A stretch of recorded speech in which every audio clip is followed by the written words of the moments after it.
All right, good evening. It is 7:01 p.m. So we will call our regular board meeting for May 24th, 2023 to order. If you would please stand with us and do this in the pledge of allegiance. Which stands one nation under God, indivisible, with liberty and justice for all.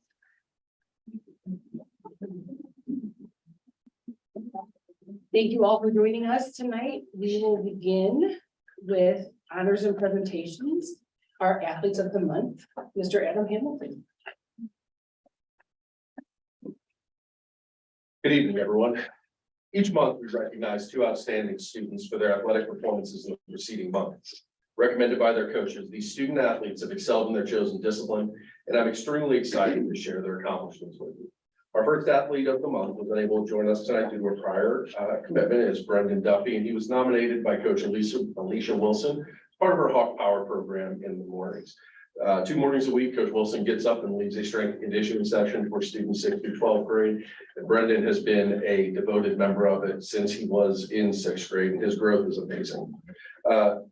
According to Coach Wilson, Brendan's dedication to weightlifting cannot go unnoticed. He shows up every day, works hard, and has made so much progress. Brendan helps all the athletes in the weight room. He supports them with their goals, checks in with them, and helps them with their form. As a coach, he is so helpful and offers activities to encourage their core workouts. He models for every athlete in the program, and he's an inspiration and pleasant to work with. Congratulations, Brendan.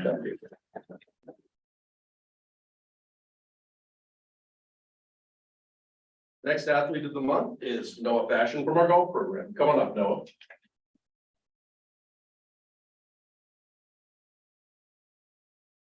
Nominated by head coach Rick Neal.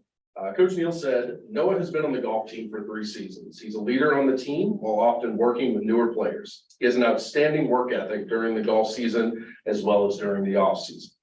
I've seen tremendous growth in both his golfing ability as well as in his course management. He's a player that demonstrates a strong understanding of the rules of the game. In addition, he plays with character and sportsmanship. For these reasons, I proudly nominate Noah Fashion as a May Athlete of the Month.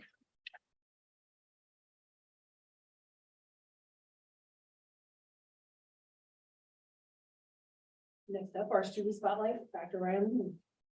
Thank you, board, for having me tonight to talk about 6 young people who have been nominated by a staff member at Valley Park High School for their for how great they are in academics, character, and activities. So I'll go pretty quickly through these, but we have a great crowd for you tonight. The first person was unable to attend, but I definitely want to make sure that she's known. Our first student is Patrice Irehorse. Patrice is a fabulous student in Honors Algebra 1. She consistently does her work and submits it on time. She's diligent about asking questions and ensuring her understanding is correct. She's been performing to her best of ability since day one, and she is a great role model for her fellow peers. I will miss having her in class next year. That is Patrice. The next one is Kendall Johnson. Kendall, could you come on in?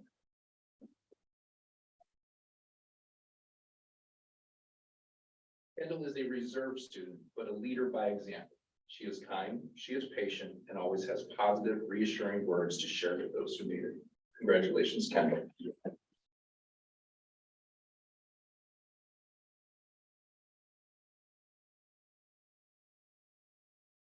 Next student is Sajida Nishanova.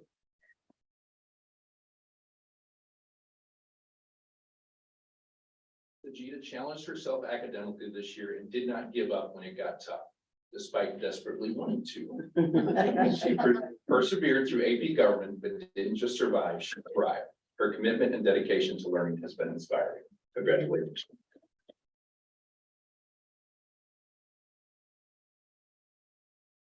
This is a dual award for Gabe and Jordan Brown. Come on, you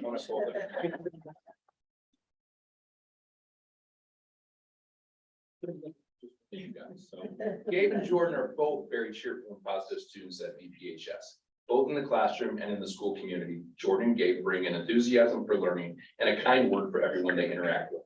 There is never a word of complaint or a put down of others, and they do their best to encourage and lift up their peers.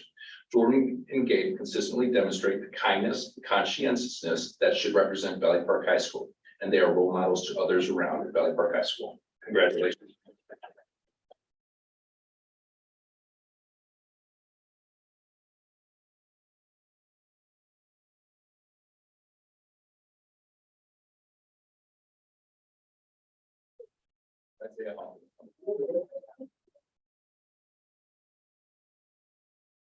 Isaiah is an asset to our Valley Park community. He's always positive, kind, and helpful.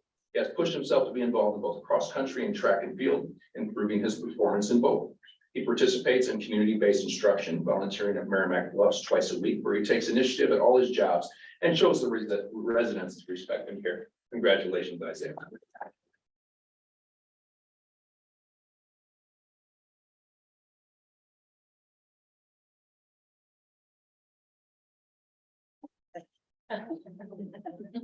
All rise.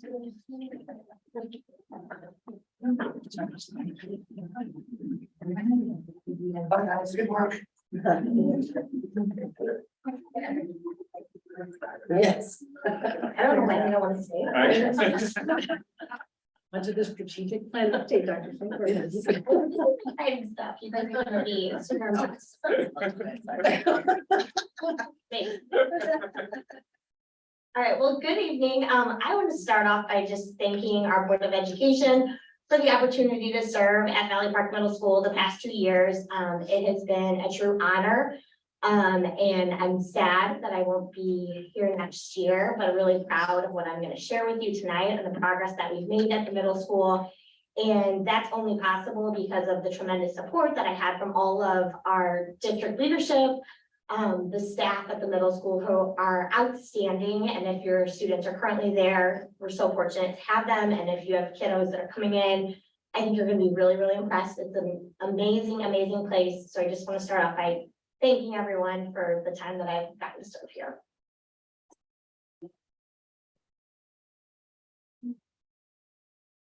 All right, so we set out at the middle school with a couple of goals that were set collaboratively over the summer. So when we do our strategic planning, it's a committee with teachers and myself, and we spend a lot of time looking at the data. And last summer, when I was able to share this information with everybody in June, I shared the goals that we were going to be working towards. So the first goal that we set out to work towards is students at my school show respect to each other. We did a couple action items to try to improve that score. We started a student leadership group. We also started character dares, and the character dares are like when one Hawk Time says, let's all try to say please and thank you as many times as possible. Another character dare that we had was to hold the door open for people. So it was small little things that kids could do. And it would say like, Mrs. Weckers, Hawk Time dares you to whatever the thing is, and then on the sign. We also started quarterly celebrations, and our student leadership group brainstormed and took the information from their Hawk Time and brought it back to a group with me to plan those celebrations. So a lot of times they wanted to do things like have their cell phones at lunch, which is not something we typically do, or have movies or have outside time, but it was all student driven, and it was celebrating our students who were showing the kind of character that we needed to have, and then also turning in all of their work. And then we started class meetings. So once a week during Hawk Time, the classes would have discussions together. We also created behavior rubrics that were tied to our Hawk vibes, so the kids would know what it takes to be a 4, a 3, a 2, or a 1. And then when students weren't living by the Hawk vibes, they completed reflection sheets to share, like, you know, where they were at on that rubric, what they would have to do to be at a 4. So we kind of just tweaked some of the procedures that we already had in place, and then we also started some new things to try to help our students treat each other with respect and show that good character. So these are just a couple pictures of some things that were going on. Rockstar Role Models was actually an idea that came out of our student leadership group. They wanted to be able to recognize their classmates that were showing that good character and living by our Hawk vibes. And then if a student were to be recognized by one of their peers, they got their name on one of these stars, we sent an email home, they got their picture, and they chose a prize too. And the prizes were all things that the kids said that other kids would like to have. So we had some donations for that. The next picture is our guidance counselor, Mrs. Steinkamp, and she led a series of conflict resolution workshops with all of our kids, so that when kids did have some sort of conflict with a classmate, they had a toolbox of skills that they could actually use to work through those conflicts with their classmates. So that was a way that we took some intentionality to teach each other or teach our students how to treat each other. And then the last example is something that was embedded in our regular classroom lessons. So this Passion Project Museum, the students had to think of a local or a national or a global problem that they saw. And then they researched it and created these exhibits that then other classes could also visit. So, we tried to not just have things through Hawk Time, but also to really embed the way we wanted to treat each other in our classroom lessons too. Our second strategic plan major area that we were trying to tackle was the academic piece. And so we identified essentials in each of our core areas. And then we set out to figure out how do we improve that data so that all of our students are learning at high levels. We implemented iReady, which is a diagnostic test that we give 3 times a year. And I share some of that data with you that we've been collecting. And that data is very useful for our teachers to know where our kids are at and what they're ready to learn next. It also was useful for our students because then they would have data chats with their teachers and see where they're currently at and set goals for where they want to go next. All of our students created portfolios. This was also new this year where they tracked their goals and also uploaded artifacts. And then when we do our student-led conferences, our parents were able to see those portfolios and the students were able to communicate how they were doing with their learning goals. That's also an example of assessment capable learning, which is one of the highest leverage instructional strategies that we can use to show the biggest growth. So that was why we chose to kind of put a lot of time and effort into that basket. We also started a phonics for reading group for our 6th graders that meets after school for some of our tier 3 students who need additional outside of the school day intense reading intervention.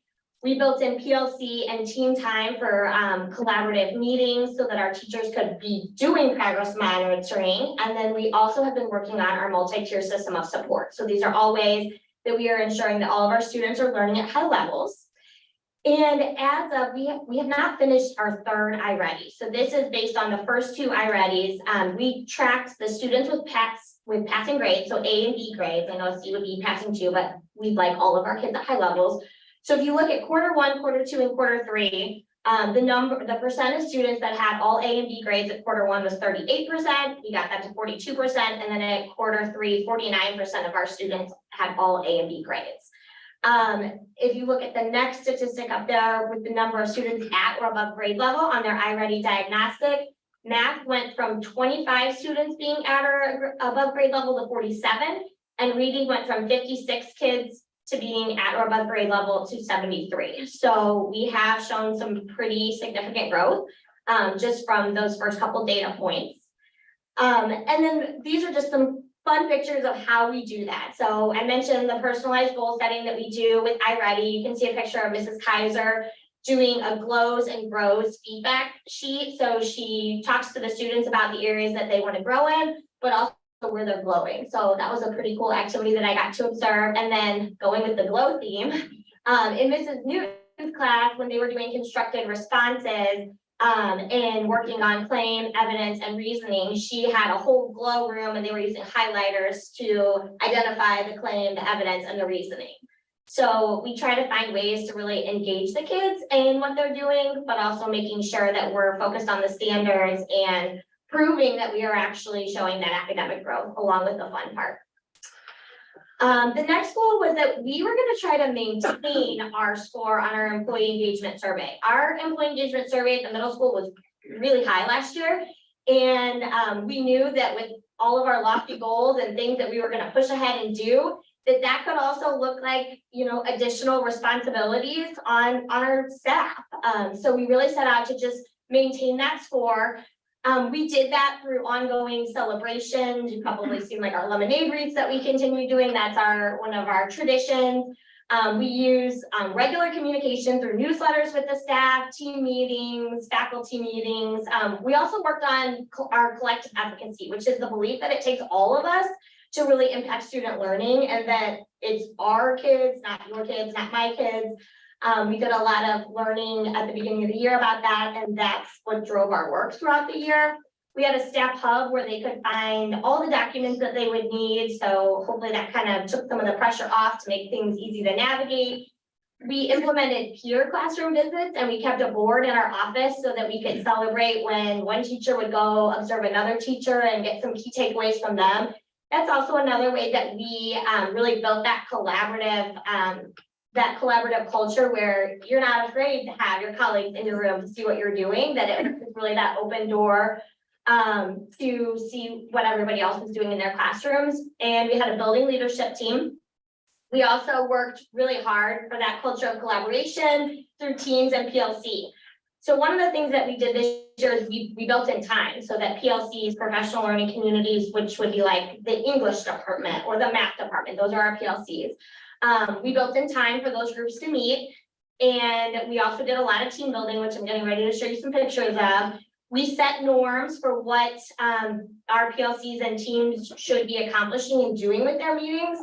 But I think that the most successful or the key, I guess, or the key ingredient that really made us successful is that we had what I would call loose, tight expectations. So they knew the parts that were tight. You are going to meet at these times. You are going to identify essentials. You are going to track data on those essentials. If kids are not meeting their growth, then you are going to work together to figure out what we're going to do to get them ready for that. That being said, though, it was also loose, and how they did that was up to them. And I think that really gave autonomy to the PLCs to grow together and figure out what worked for them, but also still accomplish at high levels. So on the left, you see we did collective resumes, and they, looked at their years of experience, and it was some team building that we did. And then the other picture is really neat because you'll notice there's two teachers in there. So one teacher is modeling a lesson for the other teacher's students, because it's not your students and my students, it's our students. So as they were learning about teaching these red hot root words, one teacher who has done this before came in and modeled that lesson for the other teachers. So it's just kind of an environment of, everybody taking care of everybody's kids. Our last goal was engaging our families, and we wanted to make sure that 100% of our parents received a positive check-in, which they did. And then we use weekly communication, open house, a curriculum night.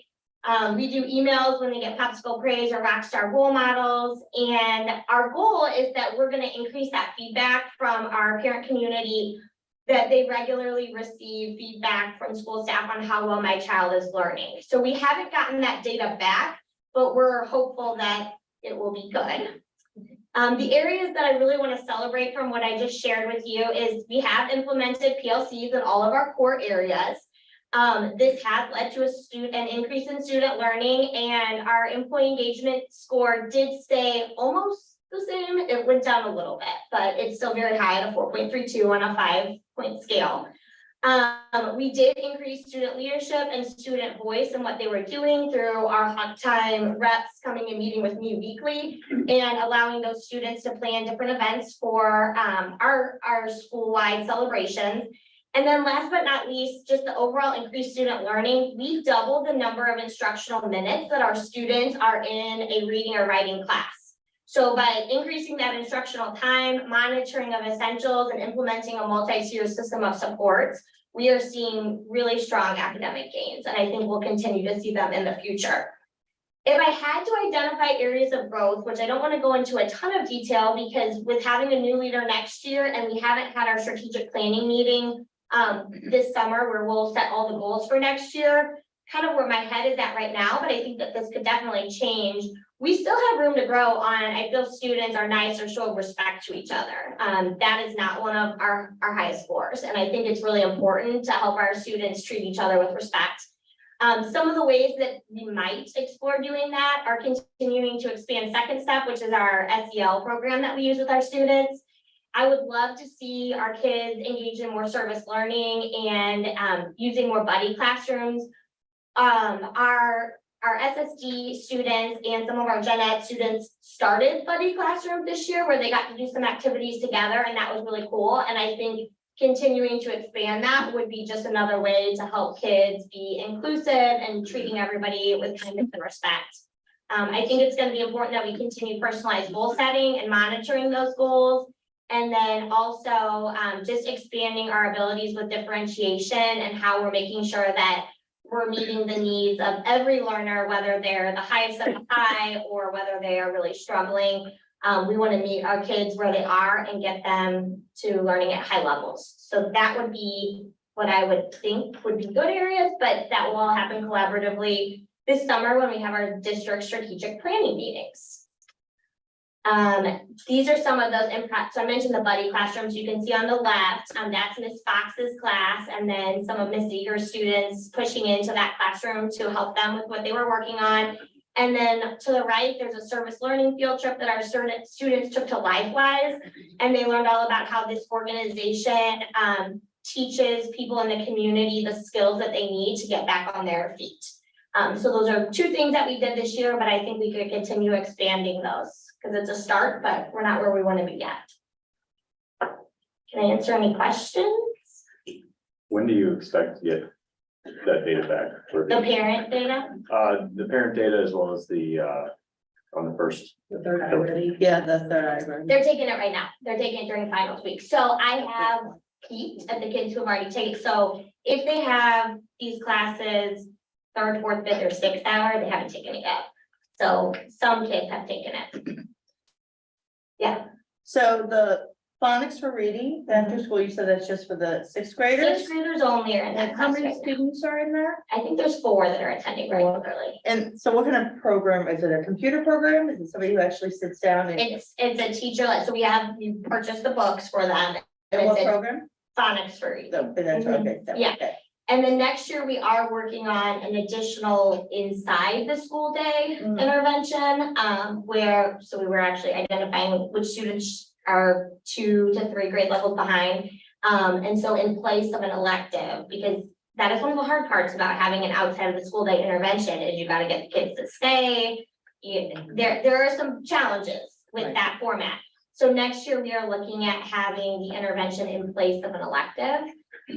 Which has its own set of challenges, right? Because now you're taking them out of an elective to do reading, which they may not already like. But we do think that it's important enough that we have to figure out how to help those students that are not on grade level. Absolutely. So on the, iReady diagnostic, this is all of middle school? All of middle students? school. So, okay, so, and how many students exactly are in middle school? 156 right now. Okay. Thank you. So I would say we are seeing good growth, but obviously all students are not at or above grade level. I did peek today too, to just kind of see comparatively on our math scores from last year.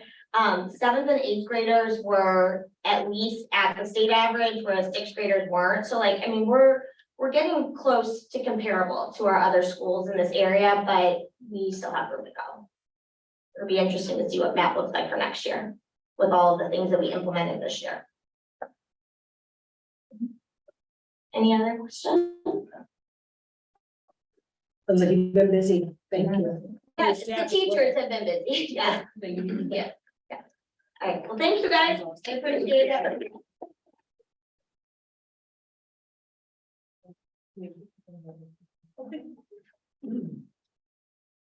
All right. Mr. Adam Hamilton, the strategic plan update for athletics and activities. Good evening, everyone. What is probably a first, you are having back-to-back presentations by district leadership in blue blazers, and neither of us will ask you for any money tonight. I'm excited to share with you some of the amazing things that our kids, our coaches, and our sponsors have accomplished this year. It truly was a remarkable year for them. Starting out, our drama club did an unbelievable performance of Bring It On. Our choir competed in a music festival and had 15 students receive outstanding ratings at their district competitions, which is amazing. Our band competed in the Six Flags Music Festival, as well as took a trip to Lexington, Kentucky, to compete in a music festival there.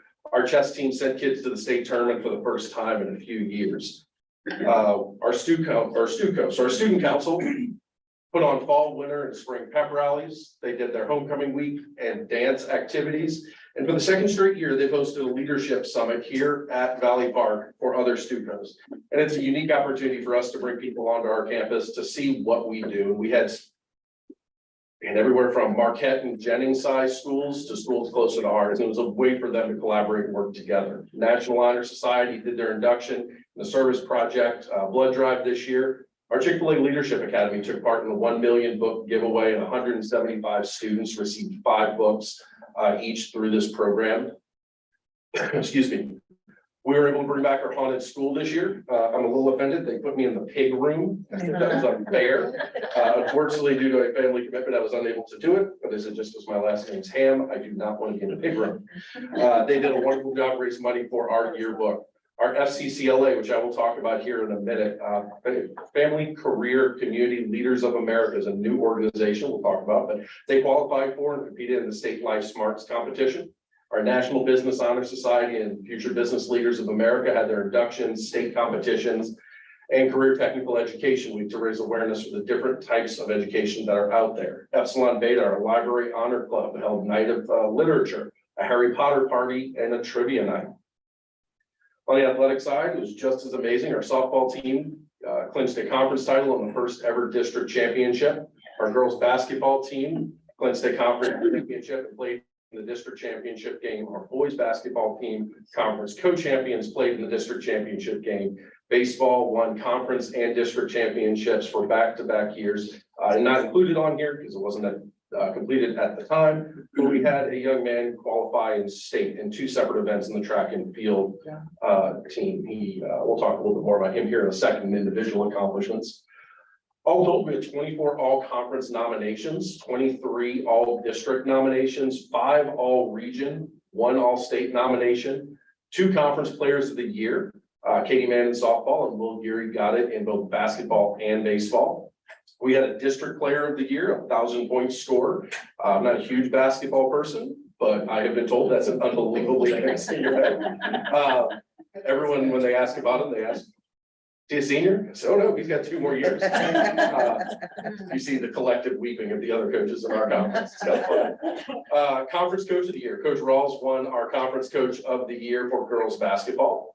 And then we did have a state finalist. Taryn Walker Townsend finished 6th in the long jump and 8th in the 100-meter dash in all of Class 2, which is an amazing accomplishment for him. We also sent a freshman to sectionals for track this year, Naomi Bauman, for the first time in a very long time.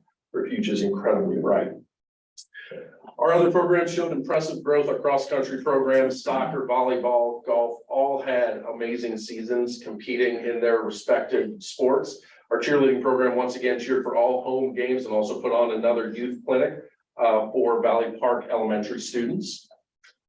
On the activity side, we had 16 Future Business Leaders of America district placers, 4 Future Business Leaders of America state placers, Cooper Belchamber, 9th in Word, Riley Lancaster, 5th Political Science, 10th in Business Law, Kennedy Pickering, 10th in Impromptu Speaking. We also had a distinguished leader for Student Council again this year, Kennedy Pickering, and she was awarded a $500 MASC Gateway District Senior Scholarship. Moving on to some of the things we're hoping to accomplish this year. Number 1, ensuring student success. Thanks to the work of Megan Adelot, who I'll be honest, I can never get your title right, so I'm not going to butcher it and do that. We were able to introduce 3 technical organizations, the Family, Career, and Community Leaders of America, which works with our consumer sciences and facts classes and competes at state and national competitions, the Technology Student Association, as well as the Future Health Professionals. These are opportunities for our kids to become involved in things that they're looking to do as careers here at the high school level. It puts them in competitions, it puts them in contact with industry professionals, and increases their opportunity not just to learn academically, but to get a really good idea of what these professions look like when they get out of our doors. So big thank you to Megan Adelot for helping make those happen. Engaging our families and our community. One of the things that we learned was that Facebook was a more common usage social media in our community. So we created a Facebook, Twitter, or a Facebook account to push the things we push out through our Twitter account. We try to push out our schedules. We try to push out our district and all conference. And we've had quite a bit of good feedback on the Facebook side. Looking kind of in the back door of it and seeing the numbers of people engaging with those posts is pretty wonderful. Big work that we did early part of this year was the establishment of the Booster Club. And I have to give a very big shout out to our Booster Club president, Eddie Walker. He and I worked together through last summer and the early part of this year to get all the documentation put together, to create a Booster Club to help support our kids. And then quite a few of our families, the Menleys, the Garys, the Bell Chambers, the Manns, the Walkers, spent quite a bit of time working that through all of our basketball, baseball games, as well as a kung fu tournament that took place on our campus.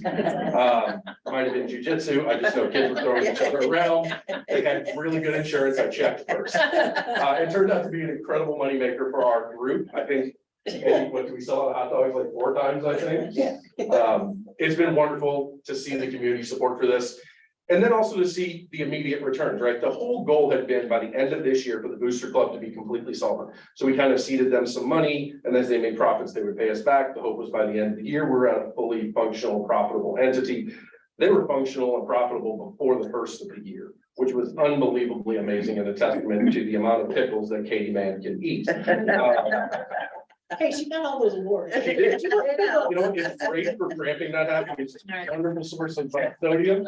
So they've done an amazing job. In addition to raising that money, though, the money is going back to our kids. The Booster Club has been incredible for giving money to our teams for providing food when they travel. $250 scholarships to VPHS seniors. They donated $250 to FBLA for their expenses for their state competition, providing gift card prizes for the middle school trivia night. The things that they were doing, putting on the blue and orange game, collecting cans there to go to Circle of Concern, the scholarships, the food, the senior gifts for the golf team. They're a testament to the level of community support that this school has. It's truly what makes us an amazingly wonderful place. I can't wait to see the way this continues to grow and build in the coming years. Finally, ensuring student success was our last goal. And this was something that had been kicked around for most of the year, but kind of got pushed toward the end when I knew I would be having a replacement come in. We decided to make it AD's Council. This is a group of kids that were nominated by their sponsors and coaches across all activities and all athletics. Basically, if your coach gave me your name, you're a part of the committee. They will meet 4 times a year as a periodic check-in and voice for students to be able to help the Dean of Students make current decisions, game plan for the future, give feedback on things. We had our very first meeting on May 10th and was lucky enough that both myself and Coach Rawls were able to attend. Then we spent an hour with the kids. We feed them lunch and we talk. What do we like? What do we not like? What have we done well? What do you want to see changes made? And we got some really great feedback. It was a wonderful exercise for me to understand some of the things that have gone well and things that could be improved on, but also for Coach Rawls to see this is a group of kids he will be able to rely on as he moves forward. To give accurate feedback on what we want this to be, and whether that's simple decisions like what's being done at the pep rallies, to bigger decisions. Where do we have holes in our programs? What are the things you want us to add? Where can we find ways to engage you more? It's a wonderful cross-section of kids from our theater programs, drama programs, athletic events, Stuco. If you are a club or a sport on our campus, you were able to nominate someone. And I think part of the fun of it too is to see so many of our kids who happen to be Stuco representatives and play on the girls soccer team and also happen to be a part of FBLA. And so it gives us a really good opportunity to have that student voice 4 times a year. And the hope is that this evolves over time, is that after a few years, 4 is not enough, and it will become something that is a monthly meeting. But that information was incredibly valuable as kind of Coach Rawls and I now set out over the next, well, basically last month, moving into the next month, helping him transition into this role. So it's been a wonderful year for our student athletes, for our student activities and extracurriculars. I am blown away by the amazing things that our kids have accomplished and continue to accomplish each year. On a personal note, I do want to thank you for the opportunity to serve this community and these kids for the last 3 years. It has been an absolute honor. I'm happy to answer any questions you have. I don't have any questions, but I just want to say that I really like this AV council that you guys created. It sounds really great, getting a lot of student input. And it's a great opportunity to start something very small, which I say was small. We had 35 kids in it, which is a significant portion of our high school population. But for Coach Ross to be able to take those next steps and say, okay, 4 is working. Let's start talking about 8. Let's start talking about subcommittees and having those kids tell us what they want and then have that guide the work of this department moving forward. You know, you're making the kids happy if you're giving them what they want. That's you can boil down the title and everything else to, are you serving the kids? And I'm really excited to see what Coach Rolls can do with this. So it's a lot of fun to have both of us there. Thank you. That's really work. Yeah, thank that. And I'll put a plug in for the Booster Club. All activities are welcome to help. And I can tell you right now, we're already planning for that Kung Fu tournament. For that. There is money to be made in our event, so. When I'm he telling called, you, I sign thought it was a prank call. Yeah. I'll be honest. We're having a karate tournament. No, okay. Yeah. But my first thought was, all right, Coach Menley, I can tell it's you. It's a prank. You're hazing the new guy. I get it. But no, it was a wonderful event. The gentleman was really happy to work with us. He's worked with bigger districts before, really enjoyed the ability to have one venue where he could watch all of his students take part. It was just an amazing event. So I'm really excited to see it keep coming back. So, Yeah, we'll be better prepared next time. yeah, we do 800 people. I guess, for us. Thank you guys for The everything. only other thing that I wanted to add, I'd really like to see, and we can pass this on Sure. to the next dean. More, maybe some more service, Mhm. community service Sure. projects. In the past, NHS used to do leaf raking Sure. for the elderly in town. And, you know, there's a lot of churches that support us and, you know, maybe they can help out with something like that or more food drives. I know we do a few, but I know the pandemic kind of got us off on getting out there, but I think that would be great to see that coming back to the It's a community wonderful again. idea for our kids to get out and serve a community that commits time, money, resources, Mhm. across the board. So yeah, it's a wonderful idea. I'll make sure to pass that on to Coach Rawls. Yeah, have a good night.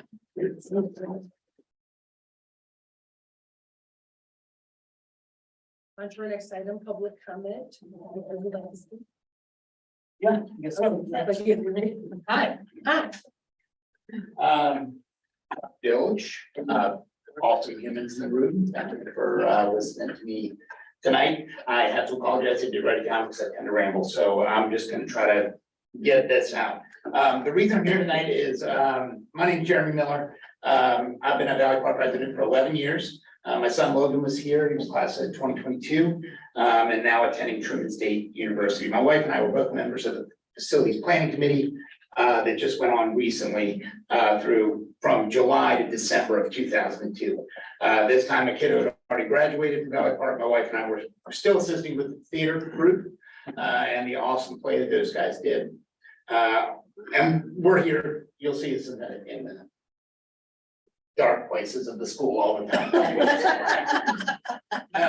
But like everyone else here tonight, volunteering their time, like everyone here is, we do this because we love the school district and are invested in the success of the students here at Valley Park. That's what we're all here for, right? During these few months, we were asked to help prioritize facility improvements with data and input from Paragon Architecture.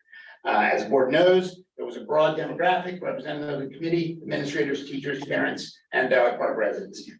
We were all given a list of facilities items that needed to be funded, and we're asked to add what we would like to see as well. Over the next few meetings, we as a team narrowed that field of wants and needs to what should be our first priorities. I want to let you know that all my personal wants did not rise to the top, certainly, because we understood the gravity of the needs here at Valley Park. And I think Paragon did a very, very good job of leading us and helping us understand what the real priorities were here. On May 8th, my wife and I were invited again to attend a presentation from Schneider Electric regarding the priorities that we agreed upon during our time with Paragon. And I think that's coming to the board tonight for a vote. So I'm here tonight to give you my insight, for what it's worth, into what Schneider can do for us and why I believe we should go forward with business case analysis.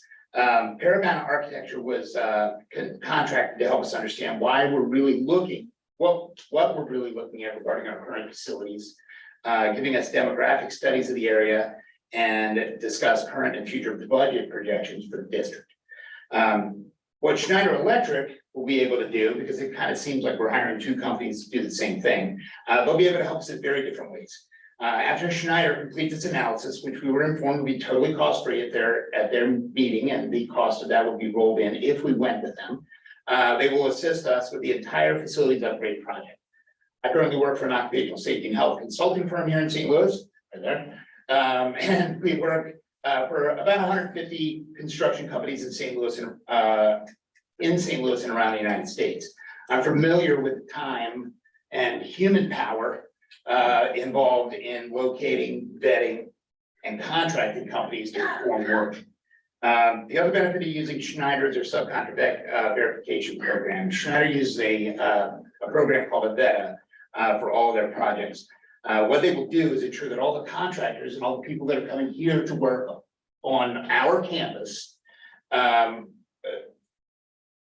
the campus grounds have a robust safety programs and will be working safely on site, which we may not get if we hire these companies on our own individually. I'll get into a little bit more of that later.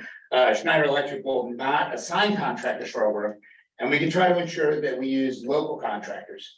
Like Accurate Electric, we got OJ McLaughlin here, Peak Performance Roofing, Advantage Air. There's many companies here in the area that we want to, local companies that we want to use.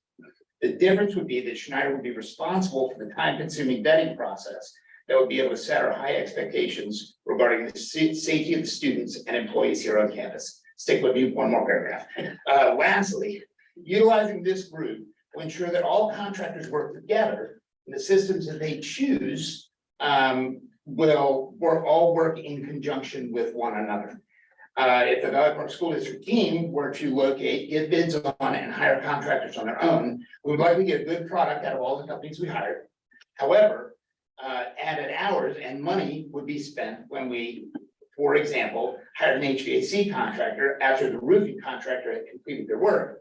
And the HVAC contractor had to cut a hole in said roof to put a new curb in, and then we had to hire the roofers to come back in to re-flash what they did afterwards. Schneider makes sure that they do all of that planning up front, and it will save us money in the long run. That's kind of what a general contractor will do for us. This is just one example of how of what can happen if you don't hire a project manager like Schneider to coordinate the workflow on these projects. It really was truly a pleasure collaborating with the committee on this. I really thank the district for giving me the opportunity to come in and be valuable, feel valuable, and feel like we're helping. So thank you all very much. I appreciate it. Thank you for the comment. Any other public comment for the evening?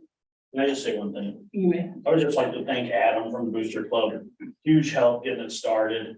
Hey, we had a rough start starting out. We've talked about it. Him and I didn't get along at first, but by the end, it was really good. And we can't thank you enough for the help you put in to get us started, and we'll definitely keep it going. And we'll see you back here for games once in a while, and we'll give you a free hot dog.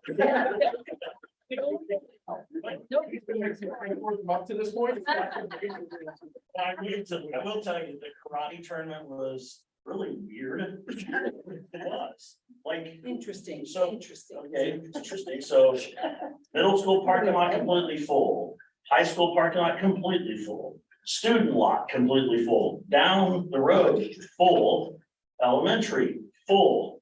Like you couldn't, like there was parking over into the church, like, and we just got lucky because we had a baseball game the night before, we were working concession, and the gentleman that Adam worked with came in and said, oh, I was really hoping you guys would open this tomorrow, but they didn't think they'd have people. Well, of course, Bob thinks Phyllis starts hitting the phone up and it's like, anybody got time to work tomorrow? And so we had a group get together, we thought we bought enough food, and we didn't 4 times. Yeah. So, but Adam, we just thank you for helping get us started, and good luck in your future endeavors. Thank you. I will say to piggyback on that, Adam was chosen by the seniors at graduation to be the guest speaker. And just their reaction to you, getting to see that in person, told me what an amazing job you have done and impact and legacy you've created. So well done. Thank you. Well done. Thank you, Adam.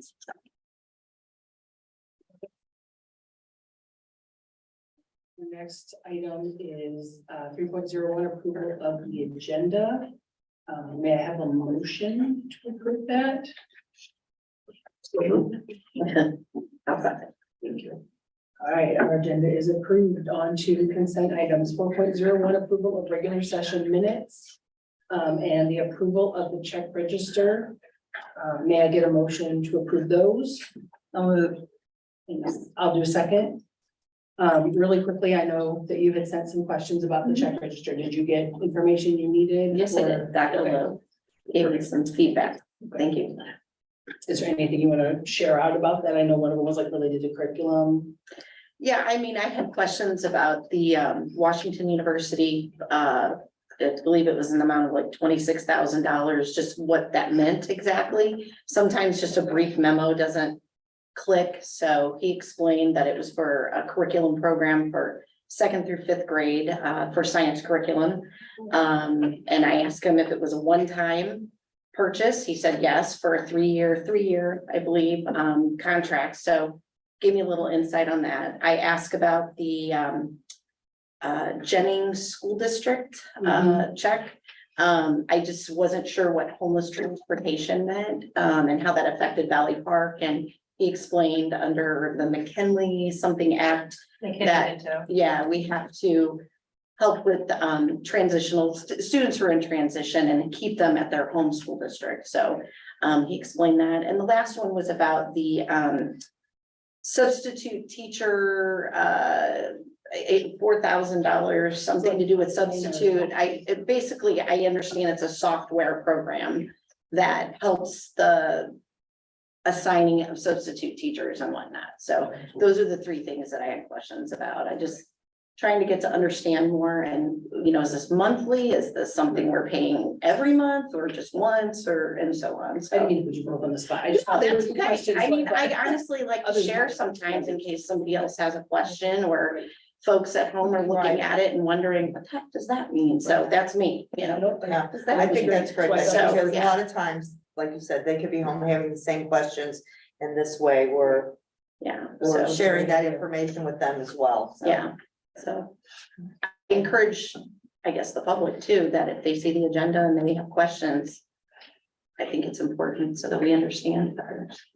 So board docs are online for everyone to access, so you can go in beforehand and see what's out there that we're gonna be discussing now and then possible ideas for the future. And if you do have questions, you're welcome to send those in.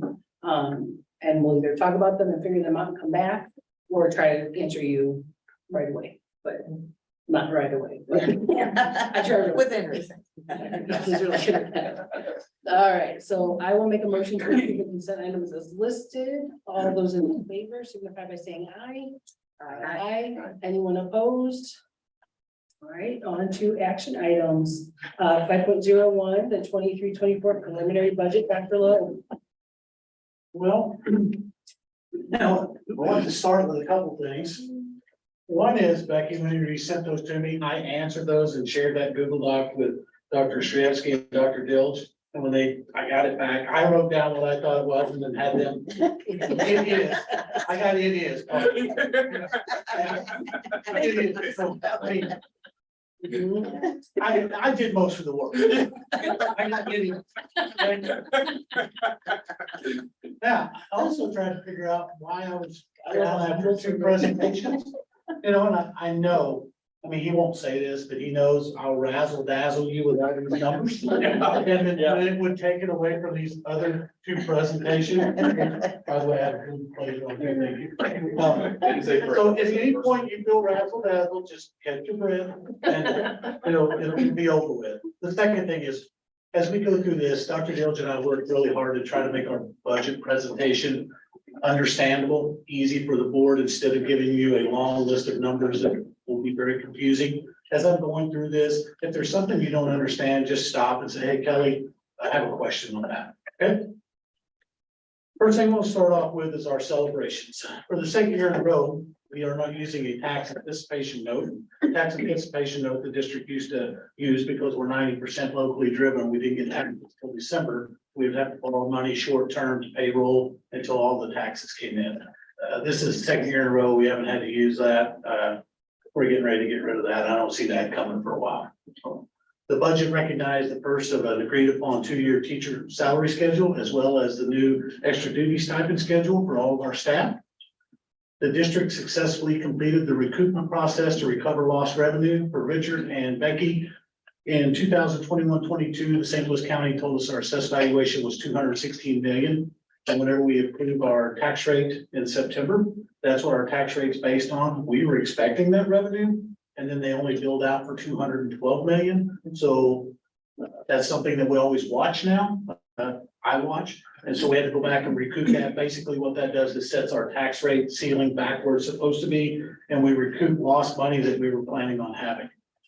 The district completed 5 new district-wide agreements this year: banking, second shift custodial, school auditor, food service contract, and a medical broker. So we have 5 of those. We don't have to worry about those for a little while. We've got those under contract and we're in pretty good shape with that.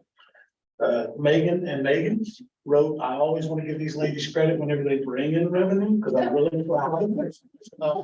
They wrote the grants totaling $58,670, which is going to benefit our kids greatly. And so we really appreciate their hard work, and that's just grant money that does nothing but great things for our kids. The district completed and approved a master plan, facilities plan with staff community input. Here's a few things as we go through our master facilities plan. We know we have to address a few things wherever we have the money within our budget. So we're doing a painting schedule established for classrooms, hallways, and lobbies. I believe Chris has now got us on a 4-year cycle. And so every 4 years, we're going to see, we should go district-wide with our painting projects. So at the end of 4 years, we should start all over. LED lighting upgrades. High school commons has been updated with new paint, projectors, and professional development panels. If you haven't been over there in a while, it looks really good. We're proud of that.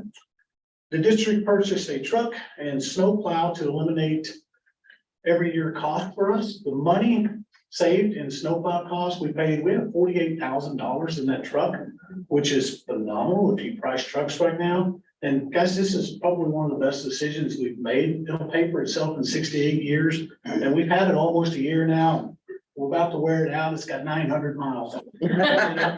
So, I think it'll be No joyriding. It should outlast all of us. So we're in good shape there. Just the amount of money that it saves us. ESSER 2 money was invested to earn the district $30,000 in additional revenue. When we received the ESSER 2 money, we immediately turned around. Dr. Village and I immediately turned it around. And we're going to talk a little bit about our investments in just a second. Okay. Valley Park District has not utilized any ESSER 3 money to date. We are one of the few school districts that has not done that. We're planning on doing that on June 23rd. We will request $1,687,798. This is a one-time revenue that must be used for reimbursable expenses. We're going to talk a little bit about that, our budget. I want to talk briefly just about this year, our budget philosophy for our new board members. And then we're going to talk about a few other things. Basically what we've done, we started last year for Becky and Richard. We started Dr. Village and I worked together all the time on our budget. In fact, he may get sick and tired of working with me on the budget, but we work on it all the time. There's a couple different approaches. Zero-based approach is you start out with zero every year and you try to identify every single expense you have and you build a budget. It may not be the same. Each year you're going to start from zero. The one thing that I have about that is it becomes you analyze numbers to death and you spend most of your time trying. I don't know what the electric bill is going to be. I can guesstimate it, but I can't build an exact budget for that. The second type of budget that we use is the balanced budget, which was used here in the past, where your revenues and your expenditures cancel each other out at the end of the year. We will use common components of both of these.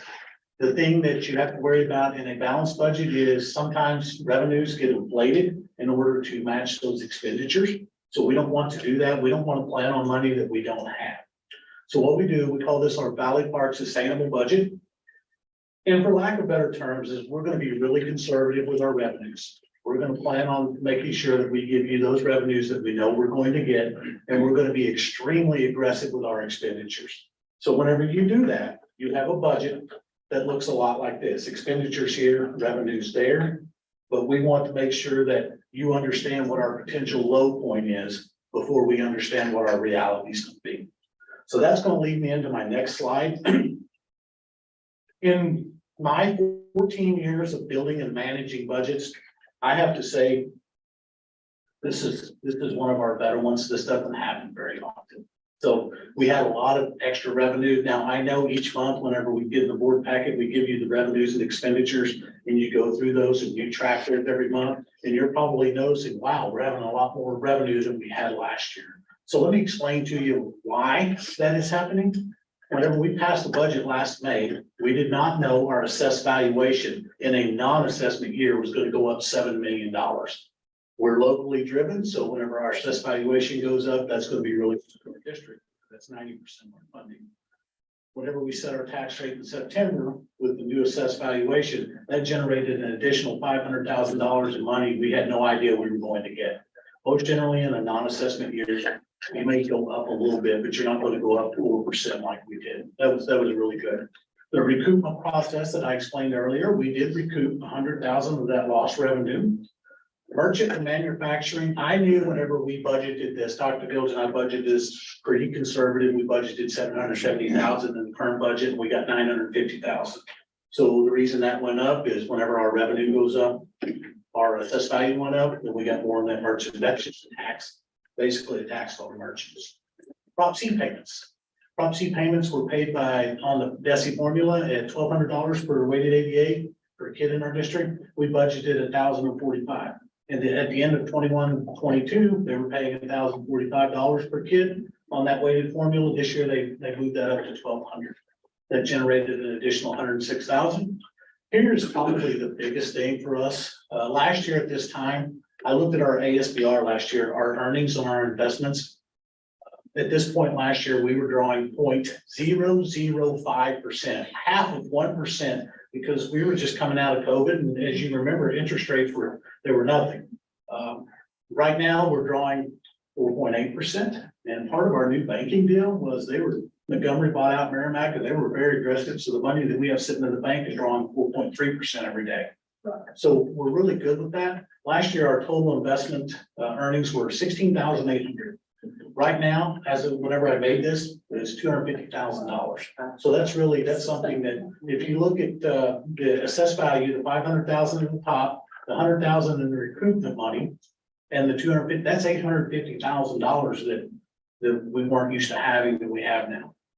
The state money, which is our second biggest source, DESI allowed us to use the 2019 enrollment numbers because of the COVID. We weren't supposed to be able to use those. That generated an additional 90,000 versus the 21-22 numbers that we budgeted. The state paid reimbursed transportation at a level unseen in all of my years. We usually get $30,000 from them. This year we have over 111,000. I think today we got another payment at 118,000. In my opinion, this is pure speculation on my part. They have ESSER money as well, and they're pumping that into transportation. In the past, they used to pay your transportation costs 13, 16, 19%. This year, they're trying to pay the full at their 75%. So that's something we did. Now, this is what's really good. We are generating $1.3 million that we didn't anticipate last year in our budget. But the good thing about that is whenever you go conservative with your revenues and you plan your budgets accordingly, then there's always, what your low point is, and you're always willing to gain, and you can see that. So this year we had a really good year. Okay. Any questions on that? Everybody's like me and they enjoy making money. I got it. Okay. All right. So let's talk a little about this 23-24 conservative budgeting. I showed you right here with our local, the assessed valuation in 2015, 17, 19, 21, and 23. Those are all assessment years. And you can tell that each one of those assessment years went up. Obviously, we know we're going to get an increase in our assessed valuation this year, but it's always wise for us to plan on a flat. So we're going to budget at that 220 million. We're going to wait until August and September, whenever we pass that, and the board's table's Board of Equalization has given us our numbers. And then in October, we'll amend our budget. But right now, we know exactly what we're going to get from them based on our flat revenue. So that's what we're going to do moving forward. The second big thing that we're going to do in our budget next year, at least that I'm proposing, VIC revenue dropped in 21-22. We received nearly $700,000. 22-23, it's almost cut in half. We hope to get around $350,000. We know that this program is going away. right? It's gonna be phased out. And so I think right now it's probably wise for us to go ahead and not plan. I didn't put any big money in the budget next year. We're not going to build our 23-24 on any big revenue. Anything we get in revenue, we'll just realize in our budget as part of the money that we didn't have somewhat like this year, okay? The state 23-24 budget does not recognize the large transportation payout of 22-23. I've been in this business a long time. I believe DESI may actually pay us again next year, kind of what they did, but I don't think they can sustain it and I don't trust them. So we're gonna put it right back at $30,000. And then when we come back in here next year, we can make spell out a. In fairness, they've given you a reason. Now, 2023-24 budget, we'll assume the numbers from 2019-20. Again, we will assume that on the formula. They've already told us that we will get that next year, so it's placed in our budget as that. I cannot believe, I'm really happy that they gave it to us for the 23-24. Didn't think they would. I wholeheartedly believe next year will be the last year. The 23-24 budget assumes Prop C to be paid out at $1,200 on the ADA report, just like it is this year. We'll talk a little bit about Prop C whenever I move forward in our some things that I want you to consider. Okay, here's a projected revenue breakdown of 23-24. If you look in the local there, all of those current and delinquent taxes, Prop C is probably about as accurate as I can get it. In lieu of taxes is pretty accurate, but all of the rest of those have room. They're conservative and they have room for growth. Our county, we received a letter the other day. We received $162,000 from our county for railroad utilities. And a letter the other day kind of concerned me that may be dropping, so I went ahead and dropped it in this budget just to protect us. Transportation is back at 30% under the state, you can see there. And our federal, the one thing I do want you to point out in federal, and we're going to do the same thing this year as we did last year. If you'll notice there's no ESSER 3 money. We're not going to build a budget based on one-time money because we don't want to become dependent upon that. I mean, we're going to utilize that money and we have a plan for that. We'll talk about that in a little bit, but we're not going to build that in our budget. Dr. Dilge and I try to balance our budget without that ESSER 2 and ESSER 3 money, which is really important for us. Here's a revenue comparison. 22-23, your local versus your local in the budget that I'm proposing. If you'll notice, local is just 100,000 more. We've removed all of the big money out of there. And there's some other stuff in there. The county, the reason the county dropped right there is one, I dropped those railroad utilities. And the second thing is the social emotional grant that we got from St. Louis County. The second year of that was 40,000 and it's going away.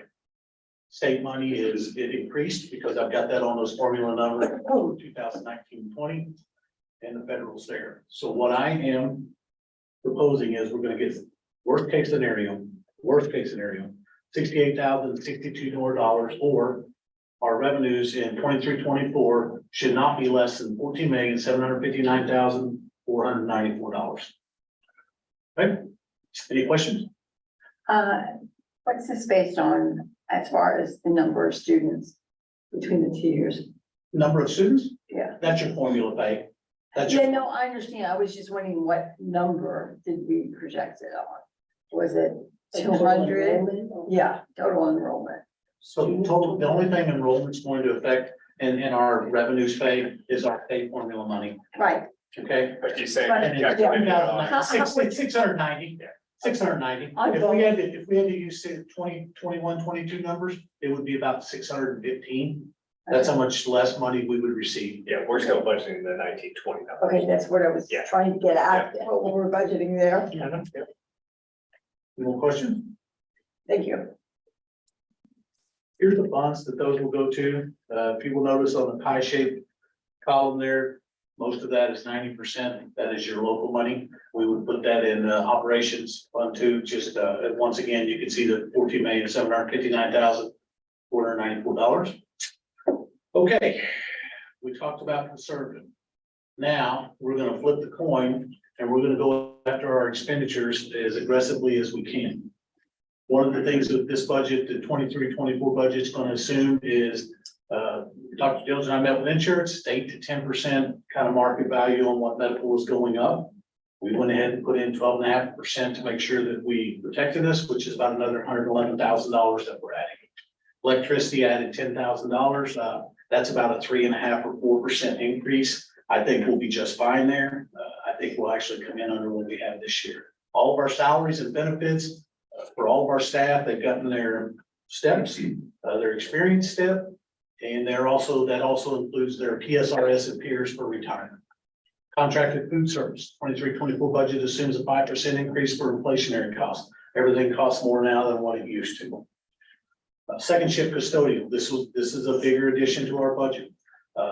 With our new partner MERS, I actually felt like that they bid this out with enough staff to actually clean our buildings versus what our current contractor had. And obviously, guys, whenever you bid something now, contracted service versus 3 or 4 years ago, it's going to be considerably higher. Here's your expenditure comparison. The one thing that I want you to notice at the very top there is salaries. 22-23 versus 23-24. It's basically for us to give a step increase or a cost of living increase. It's basically $321,000 right now. The benefits, raising the benefits is going to be your insurance. Purchase services is a couple $100,000 over. That's at 181. And food service that we talked about, supplies, everything costs more. I added money in transportation. I added money in our operations. Yeah, I added money in our athletics because our athletics budget was not enough. We added a little money there. So, I mean, everything just costs a lot more. Total there on all of our expenditures, worst case scenario, we say is going to be $50,809,446. We're adding an additional $720,000 to the budget. Most of that budget will be 400 some thousand of that will be benefits and salaries. And wherever you add in 181,000 for second shift custodial, you're up to 600,000. Any question? Okay. Here's your fund expenditures one more time. Something that I think is really good to look at right here. If you'll see in the orange and the blue, our salaries and benefits are running 66% right now, 67%, long ways away from me. Here's what I always encourage school districts. We really want to stay below 80%. I've seen districts run as high as their salaries and benefits at 85%. When you do that, you don't really have a lot of room. Now, what this is kind of misleading for us because purchase services, if you look at that, it's 12%, but nearly $1 million of that is contracted food service, second shift custodial, and our school resource officer. So almost $1 million of that, a lot of school districts employ them themselves. So if we employed those and we paid the benefits and everything that goes with it, it would add about another 6%, 6.5%. So that would put us up there somewhere around 73 or 74% if we didn't contract those out. We're still in good shape. I like that where we're at. As we push closer to 80%, those are things that we have to look at and consider. Okay, so we just went through a budget that I'm telling you that, oh my gosh, you're thinking, just like last year, we approved a budget that was $840,000 with flat assessed value. This year, it's $1,049,000 worst case scenario. Now, I do want to talk about, before I tell you these valuable points, that would be our low point. So if we actually, if things do not go well, okay, in the worst case scenario, if we spend $1 million out of our reserve, our next budget presentation would not be nearly as much fun, okay? Because we'd be going, hey, this can't happen again. We have to fix this. But whenever you conservatively budget your revenues, you have room for growth. For every 1%, historically, we're 97% collection rate. If you look at those years, 21, we collected 99, 2020, we collected 99. This year, I'm projecting this at about 97.21%, which makes more sense because taxes actually went up. For each one of those percents that we get above 97,000 or 97% is about 111,000. So that would shoot into that. The next thing, let's make sure that we talk about this. Our assessed valuation is going up. Okay, we can project a 2 to 5% growth. They released a model the other day that Dr. Dilge and I was talking about, and it's more than 5%. But we won't know that until the Board of Equalization approves that in August. So we can't actually throw those numbers out there right now. But we know that's going up. Whenever that goes up, we're also going to collect more revenue, which is going to chew into that deficit spend that I was talking about. whenever we set our tax rate in September, we'll come back in October and we'll amend that budget to make sure those regular numbers. So that way it doesn't look as bad, okay? Or in a deficit spend, but again, we're still conservative. Medical premiums, you know, we had to put in, if you remember, our medical premiums roll over January 1 for us. We can't start a budget and just hope that those won't have an increase in there. So we have to budget that in there. So that's $101,000. If they come in flat, which don't think they will, but if they were to come in flat, we'd save that. But we're automatically going to save 50,000 of that because from July until December, we're paying our current rates right now, but you still have to build that into the budget and make sure that if those rates go up 12.5% in January 1, we can beat that. It's in our budget. State funding formula numbers, 1920, budget assumes the 1920 numbers last year. One of the things that I want to talk to you about is Prop C 2122. It was 1045. We budgeted 1045 and for our 22-23, and now they're paying it $1,200, which actually generated $100,000 more for us this year. There's being rumors right now tossed around and they said potentially as high as 1275. We're going to budget at 1200, just like we always do, be conservative. Whenever it's official, if they come out at 1275, that's another $51,000 in revenue that we don't currently have in the budget. Our sustainable budget practices projected probability of realizing a balanced budget or better at the end of each fiscal year. What we want to do is we want to understand, hey, where's the worst we can be? And then we want to move as we update these revenues and we get more revenues, then you can do that. Now, here's what I really like. A lot of people will say you play, you know, games with we're really transparent.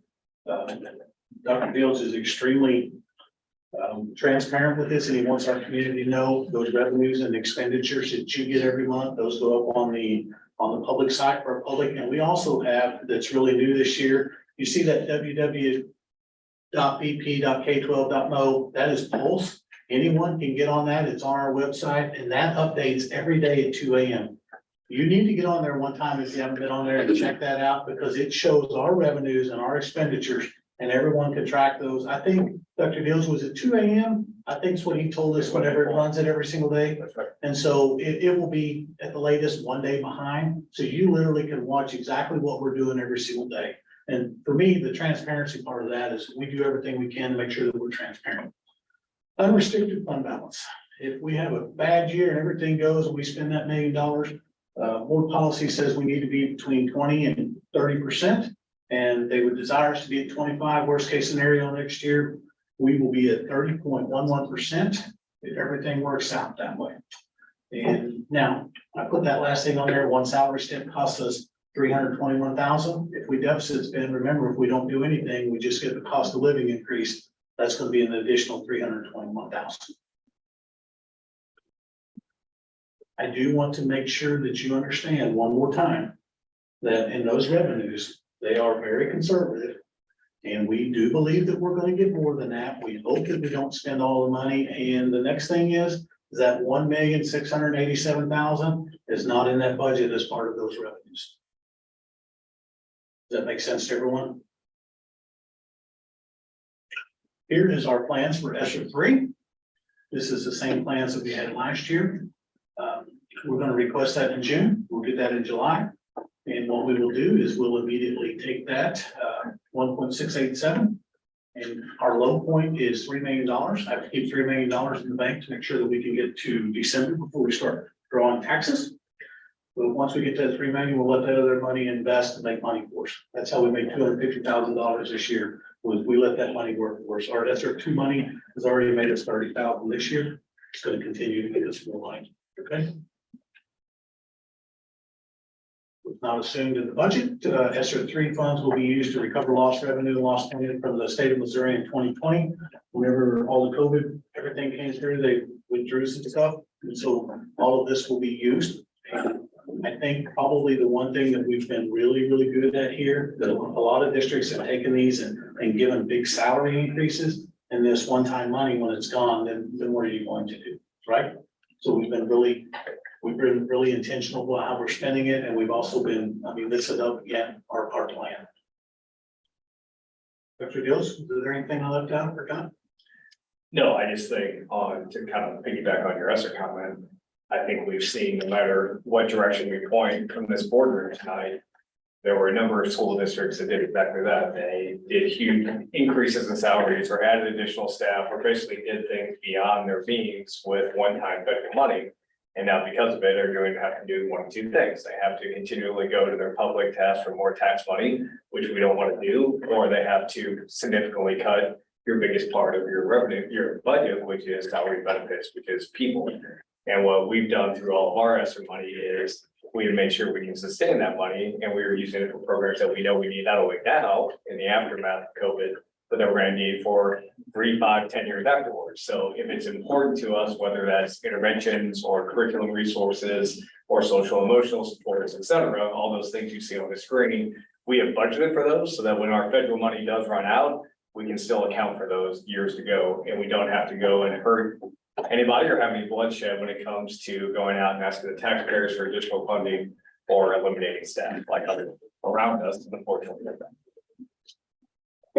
So we're gonna pass our budget, at least that's what I'm recommending, is whenever you pass the budget. Just remember, we're passing it on the assessment valuation of this year, not the new assessed valuation. Once we get those numbers in, I promise you, that will chew into that potential deficit spend. And just like you did, Dr. Will bring it back to you. Well, first of all, you're not voting tonight. So this is just information tonight. You'll vote for it again next month. It'll come for you next month, so you have more time to chew on it. But then the updates will come typically around October, March, April-ish, so you can keep track along the way as well.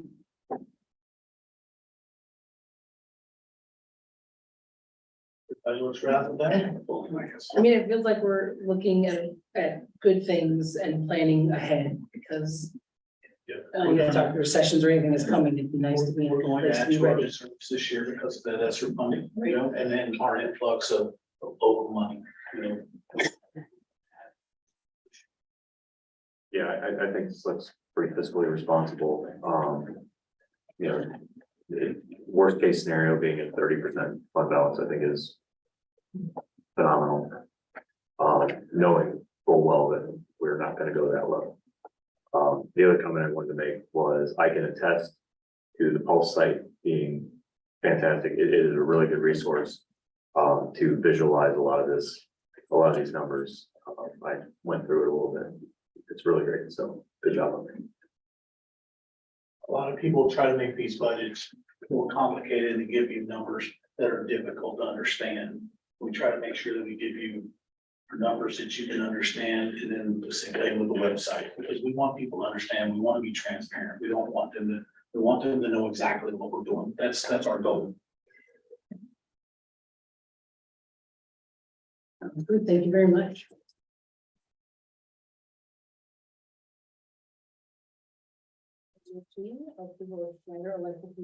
Business case analysis. Yeah, thanks. So as Mr. Miller talked about in public comment, and as you see on your board agenda, there's a memo, but also the presentation from the May meeting with our facilities committee meeting. What we're looking for tonight is approval moving forward with a no-cost business case analysis from Schneider Electric. Essentially, this is kind of the next stage in our facilities planning process. We've done a great job of collaborating with all of our stakeholders to have a really good facilities master plan. We continue to work with our architect, Brad, and his team at Paragon Architecture. But the next step we know will be at some point, starting to put plans together and starting to make purchases that are beyond our operating budget. So we can do things now like our deferred maintenance of painting and carpet and LED lights and things. But essentially, we're gonna have to do a number of those items that you see on slide 5. We're gonna have to do our roofs and our HVAC and a lot of electrical and the parking lot and things that are beyond the scope of Paragon and what they do. And so this is a no-cost proposal because we're not buying anything right now. What Schneider does is they will start looking at some of those projects. They will take our facilities master plan. They will take things like our utilities bills, and they'll continue to do kind of analysis also of our buildings. And they'll present us with options of what they call performance agreements to start to purchase some of those items. At that time, that's when we would have to say, yes, we want to purchase those items. We'd have to go through the same bidding process we would for anything, whether that's laptops or textbooks or anything else. The advantage of using someone like Snyder is exactly what was mentioned earlier this evening.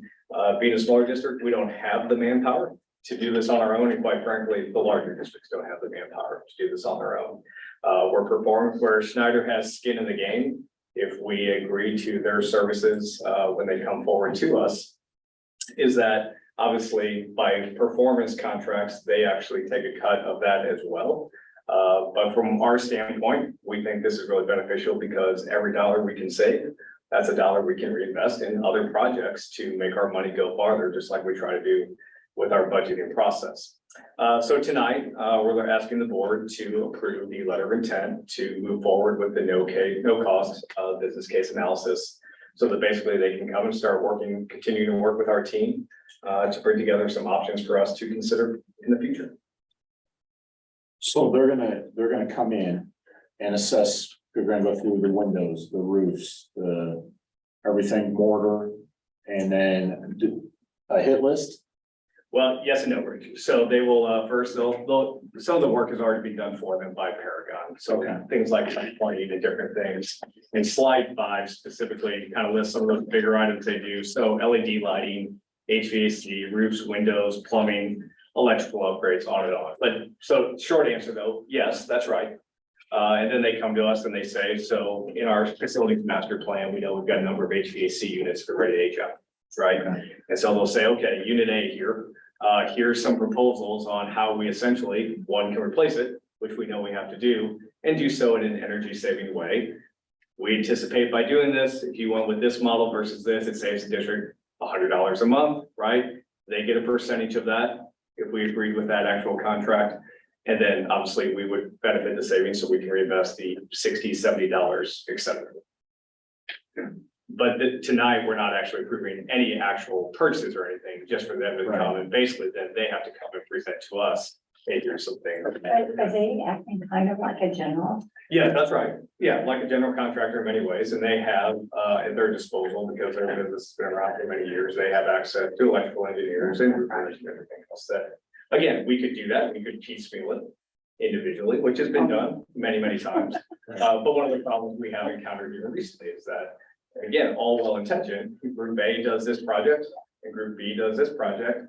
But because they didn't work together, well, now we've got a new problem that we have to invest in. And so by keeping it under one umbrella, that hopefully saves us time and money and resources. There's a lot of difference. That's right. But the committee's already got kind of like the major, the HVAC.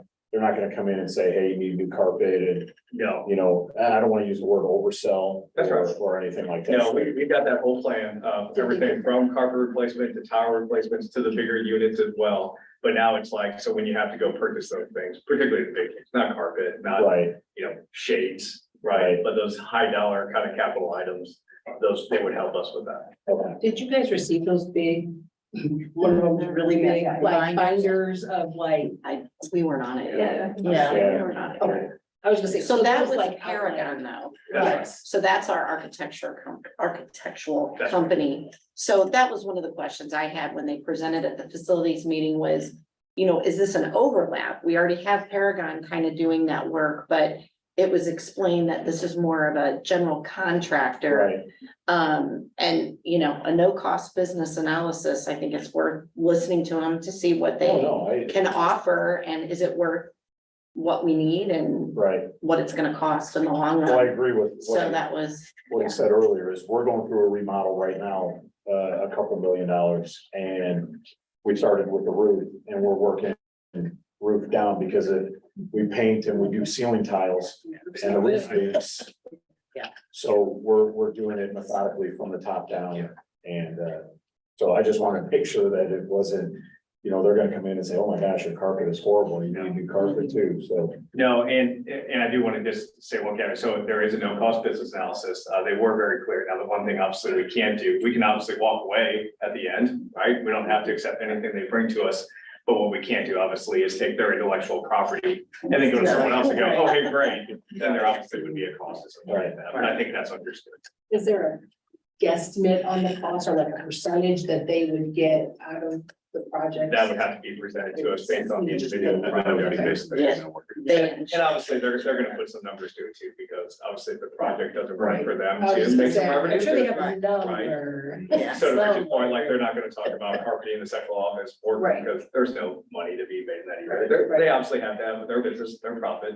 But they also work with a number of school districts across the state, Hillsborough, St. Charles are two of the closer ones, but they've been around for a number of years, over 30 years, save districts a lot of money through performance energy agreements. And, you know, they look at the other thing they have the advantage of doing that no one really has a lot of time or knowledge of doing also. They look out for all those government grants and funding opportunities too, to pull in those incentive type programs. And that's kind of how they start to save districts money as well too. I guess the only question I didn't have in our facilities meeting, did they approach us or is there other companies that have approached or Yeah. like? Great question. Yeah, Yeah, I mean- no, they did not approach us. So, like a lot of the conferences and different things we've gone to, they and other companies like this have presented at various facilities meetings, CFO, superintendent meetings. We met with a number of companies throughout the year that did something similar. They were able, quite frankly, to give us the most information, and quite honestly, sit down with us more frequently than some of the others. And so we really kind of appreciated their kind of customer service approach to it and all the information they were willing to share before we even got to what we're proposing tonight. I'll put a motion down to approve 5.50. 1 second. I'd like to do a roll call on this one, and then we'll start with you. I'm an aye. I'm an aye as well. Sounds like a great plan. All right, the next one is a motion to adjourn to executive session. I'll make a motion. Second. You're up first. Aye. Aye. So we are adjourned. Thank you all for being here tonight. Thank you again for coming and speaking. We appreciate you sharing our. One last quick question. Sorry. When will we expect to see something from Schneider? You know, I don't have that answer today, but I will find out and I'll put it in a memo to all as soon as I have something more concrete. I've got to set up for them to come and meet